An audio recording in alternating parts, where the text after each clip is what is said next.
Welcome to the weekly Metals, Money, and Markets update for Friday, December 23rd, hosted by Mickey Fulp, the Mercenary Geologist, and for miningclips.com, I'm Erick Bertsch. Hi, Mickey. Hello, Eric. Well, coming into the last trading week before the holidays, we saw some light volumes in the markets, and we saw precious metals come under pressure this week.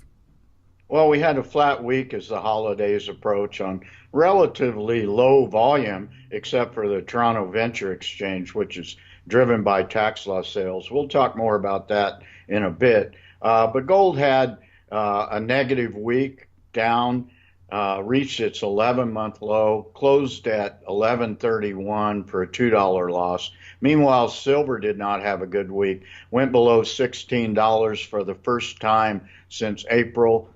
Closed at 1573. Platinum and palladium were both down. Platinum below 900, closed at 890 for the first time in 11 months. And palladium closed at 656, down 5.5%. Tough week for the precious metals. And moving on to copper, we saw some further consolidation there. Well, that's what we hope it was. It went down to 247, closed today, down 3% over the week. We really want it to consolidate in this $2.50 level, and hopefully that's what it's doing. And moving on to energy, oil actually had a very strong week, even though we had a stronger dollar. Well, oil was spent most of the week above $53, let's say plus or minus $53. Closed at 53.09 for a 2% gain. That's the year high for oil. Uranium basically flat, closed up 25 cents at 20.50. And moving on to money, as I just mentioned, the U.S. dollar had a very strong week this week. Well, it spent most of the week above 103, closed at 103.03 for a little gain, but it's certainly a 14-year high in that range. The euro lost a little bit, down to 104, or basically flat at 104.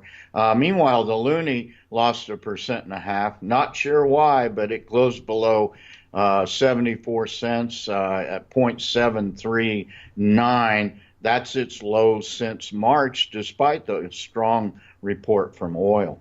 And moving on to markets, the Dow made its march towards 20,000 this week, coming within about 13 points. Well, it got close, but didn't get there. All the major U.S. markets closed up, more or less 0.5% over the week. Dow at 19,934, S&P 500 2264, NASDAQ at 5463. They basically flatlined all week. And moving on to the Venture Exchange, we saw some more losses this week. In Canada, actually, today is the last day of tax loss selling. It is for Canada. We have an advantage in the U.S. We have another week or 3 days next week to tax loss sell. As predicted, the Venture Exchange had a tax loss season low on December 19th. That was the third trading day of after the witching day, as predicted, of 12/15. It went below its 200-day moving average on Tuesday at 7/17, made a little rally, closed today right at its 200-day moving average at 7/29. We would expect the Venture Exchange to rally next week. Well, thanks again for your analysis this week, Mickey, and looking forward to checking in with you next Friday for the last week of 2016, and wishing you and all our listeners just a wonderful holiday season. All right. Thanks, Eric, and the same to you and yours.